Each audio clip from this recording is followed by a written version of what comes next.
ভাগবত কথায় ভাগ, ভাগাভাগি। গঙ্গাকে ভাগ করতে কেউ পারে?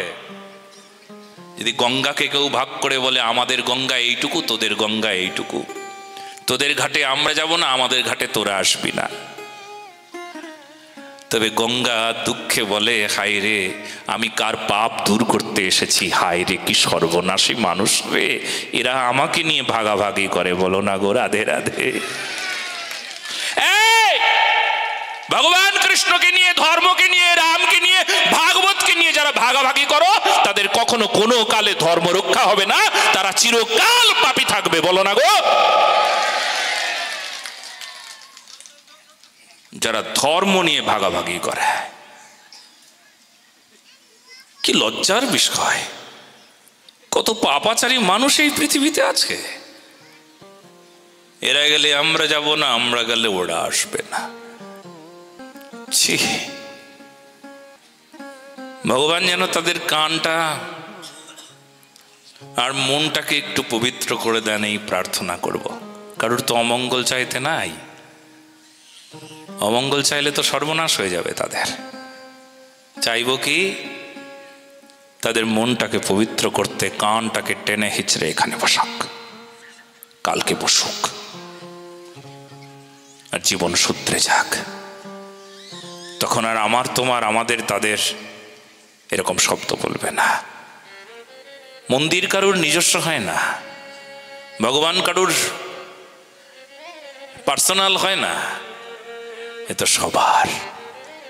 গঙ্গা যেমন সবাইকে স্নান করিয়ে ধন্যাতি ধন্য করেন, ঠিক তেমনি ভাগবতী, ভাগীরথী, ভক্তি ভাগীরথী সবাইকে স্নান করাচ্ছেন,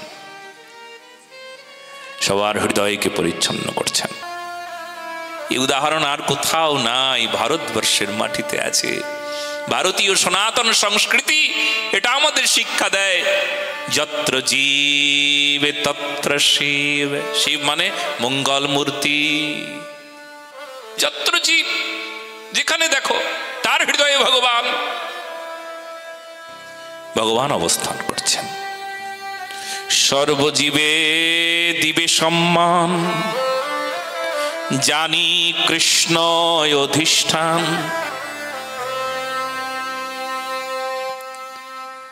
আজকে সব ছোট ছোট বাচ্চারা মিলে আমরা রাস্তায় বেরিয়েছিলাম। শিশুগুলোর দিকে তাকিয়ে আমি যদি অনুভব করতে না পারি, আমার গোপাল, আমার রাম, আমার লক্ষণ, আমার রাধারানী, আমার সখী, রাধার সখী, দেখলে অনুভব হয় কিনা? সনাতনী ফিলোসফি তো এটা বলে, প্রতিমাতে প্রতিমা। শুধু আমার ঘরের মা মা, তাহলে তো উচ্ছৃঙ্খল হয়ে যাবে সমাজ। সমাজে এত এত পাপ বেড়েছে কেন? এত ধর্ষণ বেড়েছে কেন? এত স্ত্রী জাতির প্রতি অবজ্ঞা কেন বেড়েছে? কেন কেন? শুধু এটুকু জানা নাই, প্রতিমাতে প্রতিমা। সব মাতে আমার মা। স্ত্রিয়াঃ সমস্তাঃ স্তব সকল জগৎসু, সকল জগৎসু। হে শক্তি, হে মাতৃমণ্ডলী, আমার মা, আমার মায়ের মতো ব্যাস হয়ে গেল। এ আমাদের সনাতন ধর্ম। মাতৃজাতিকে মায়ের মতন পূজা, মায়ের মতন সম্মান করা।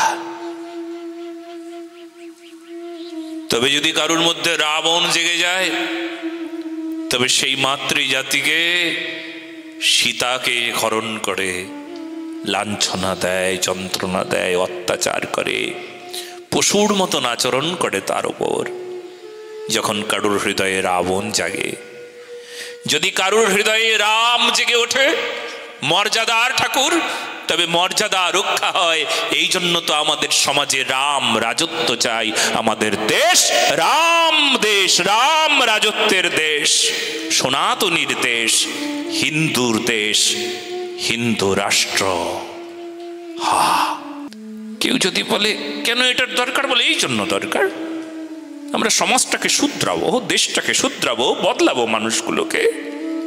যাদের হৃদয়ে রাবণ আছে তাদের হৃদয়ে রাবণটাকে জ্বালিয়ে দেব আমরা, রামকে প্রতিষ্ঠা করব। চারিদিকে রাবণ ছেয়ে গেছে, রামকে প্রতিষ্ঠা করব।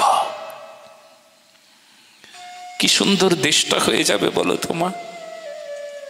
মায়েদের প্রতি যদি সম্মান বাড়ে কত মঙ্গল হয়ে যাবে বলো তো দেখি, কত কল্যাণ হয়ে যাবে সমাজের, ভাবো তো তুমি।